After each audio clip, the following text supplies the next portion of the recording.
Hey guys, it's Rob Altunis. It's January 11th, and it's Learn Your Name in Morse Code Day.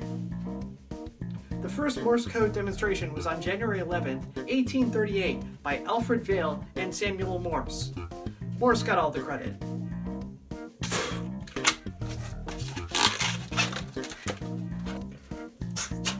The fastest Morse code transmission ever was in 1942 by Terry Turner at 35 words per minute. That's fast.